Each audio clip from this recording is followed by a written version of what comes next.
The roof of my elementary school was locked. Although, it might be better to say that the stairs leading to the rooftop were locked instead. But even that wasn't normal, and it was locked with dozens of padlocks. To go up, you had to undo the chains one by one, and then unlock all the padlocks as well. It was impossible. That's why I could never go even out of curiosity. But there was a bad story passed down about those stairs leading to the roof. There were apparently 13 steps in total, but if you happened to step on the 13th one, you would be dragged into the world of the dead. Apparently at some point, people started calling this story the 13 Stairs. After class finished, my friend called me over. "Tonight, let's sneak into the school and check out the stairs." To be honest, I wanted to see them too. I nodded right away. We all gathered in front of the school around 11 p.m. We managed to get in, huh? The school seemed so different at night. There were 4 of us, including myself, doing what seemed like a test of courage. We entered the school through a window we'd left open earlier. Wow, this place is so different at night. We made our way to the 13 stairs. They were even scarier than usual. "It's too dark to see anything. You brought a torch, right?"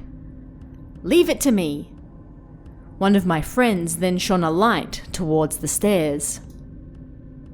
We looked over, and everyone froze.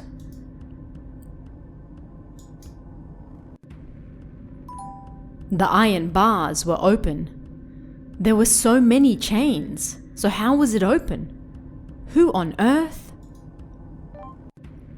Hey, why is it open? The iron bar door that had been closed so tightly with chains was open. It was like it was inviting us in.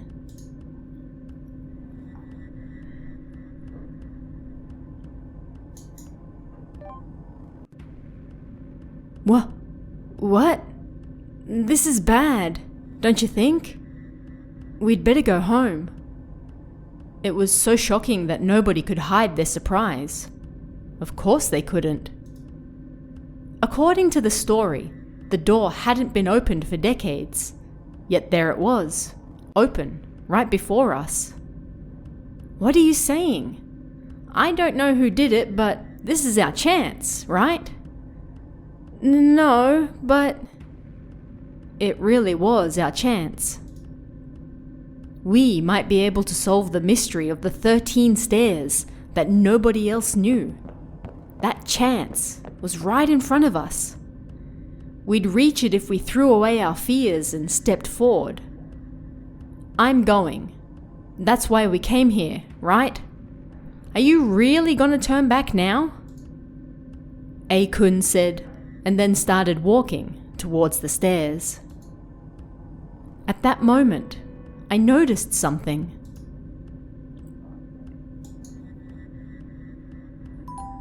An old, mysterious flower vase. Why was that there? Did somebody die here? Was that a vase? There was a flower in it, but how long had it been there? It had no petals, and the stem had turned brown.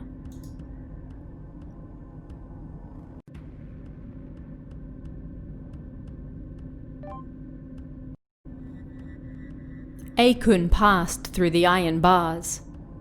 Is he really going? Is he really going to be okay? We just watched him from the bottom as he climbed. He went up the stairs, one by one. Hey, are you guys still there? Listen, I'm on the 12th step, but there's no 13th. A-kun said and kept going. Ah, it's no good. The keyhole up here is filled in with concrete or something. There's a round black circle or something on the door. That's it. Then he came back down the stairs at the same pace he'd gone up. How was it? Disappointing. There wasn't even a 13th step. Guess it was just a story after all. Let's get out of here before someone finds us, A-kun said triumphantly and laughed as he started walking. We got out of the school without anyone seeing us, and then went our separate ways from the nearby park. But something had been bothering me the whole time. Something wasn't right. I'm on the 12th step, but there's no 13th. Something was strange. I tried to figure it out. When it comes to stairs, you count until you reach the landing, right? At that very moment, my doubt turned to conviction. He was wrong. The story was true. There really were 13 stairs. A-kun had counted wrong. But everyone had already gone home. I went home myself, thinking I could tell him about it the next day.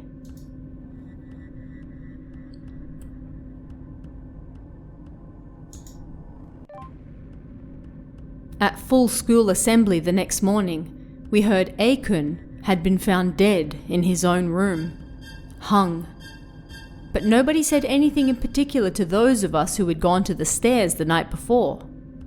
Confused, we went to see them again. What does this mean? Everyone said together when we saw it.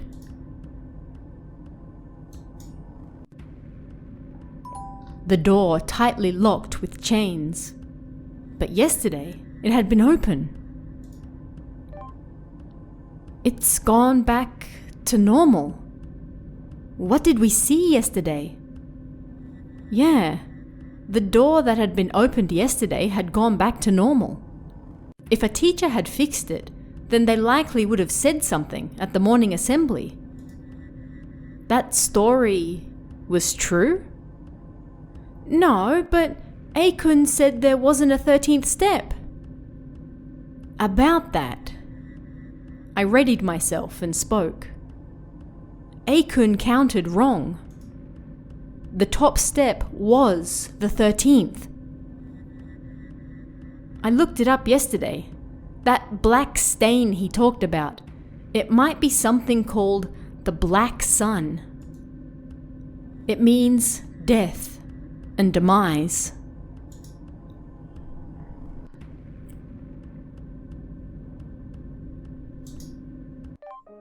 Just about everybody's likely heard of this one, and it's one of the most famous school urban legends. At first, it was called Fear and Stairs, but at some point its name changed to 13 Stairs. The stairs with 12 steps will have 13 at night, and there will be a rope hanging from the ceiling to hang yourself with. Once you step on the 13th step, you will be dragged to the other side. There are all sorts of variations on this tale. Apparently, prisoners on death row walk up 13 steps on their way to the gallows, and in the West, 13 is considered to be an unlucky number. It's believed this is how the urban legend was originally born. In reality, people often recommend you avoid building stairs with 13 steps inside your house as well.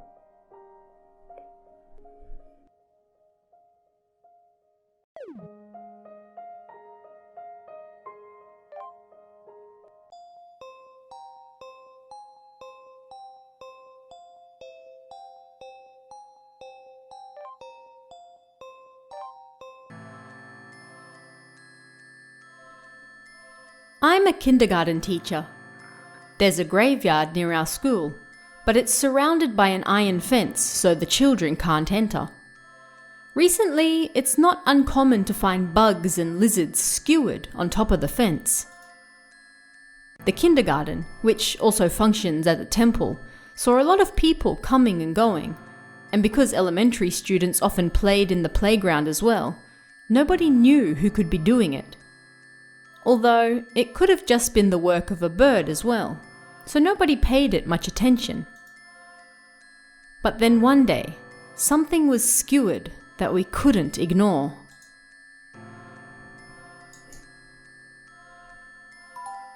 A rabbit.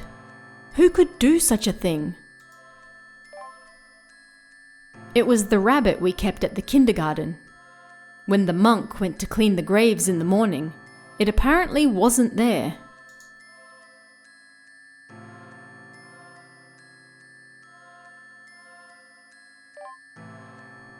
I asked one of the kids who often arrived earlier than me if they'd seen anything.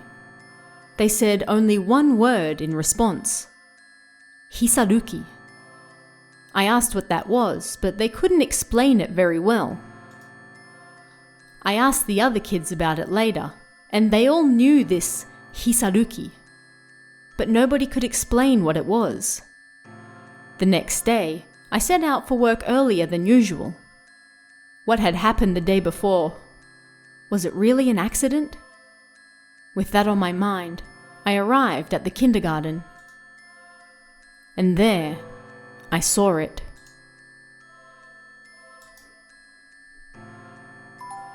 A child standing before the fence. This kid wasn't one of ours. The child stood naked in front of the fence. Even from the side, something was clearly wrong. What are you doing? The child slowly turned. His head only.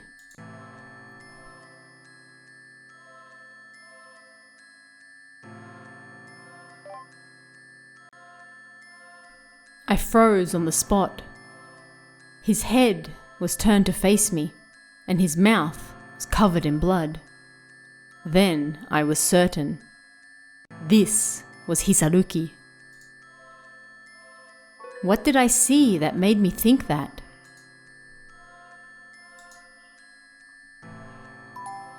A cat's head. Just a head? No way. Was that the reason for all the blood around the child's mouth? The moment I thought it, the child I thought to be Hisaruki ran off. My memories cut off there.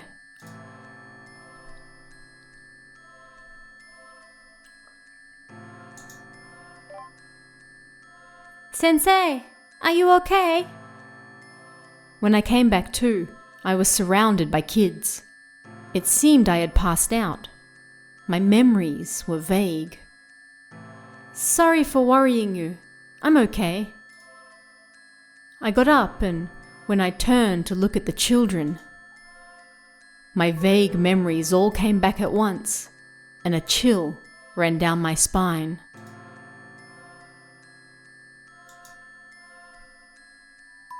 A mysterious child. This kid? No way. He changed into one of our students? Everyone, step away from that boy! It was clearly him. I didn't know whether he intended to disguise as one of our kids or not, but I knew it was him right away. Sensei, what's wrong? Why are you surprised? That boy is Hisaruki. You all know it, right? What are you saying? Hisaruki's behind you right now.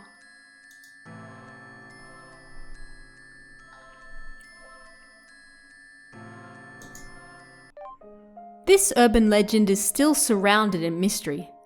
There's all sorts of information about Hisaruki, even now, but ultimately, nobody knows what it really is. That's why this story is so famous in the urban legend world that there are few who haven't heard of it. Other than Hisaruki, it also has various names such as Kira-Kira-san, Mai-Mai, Isaruki, Hisaru, and more. But what's written about them all is terribly similar. This legend is believed to have originated from the story Atami.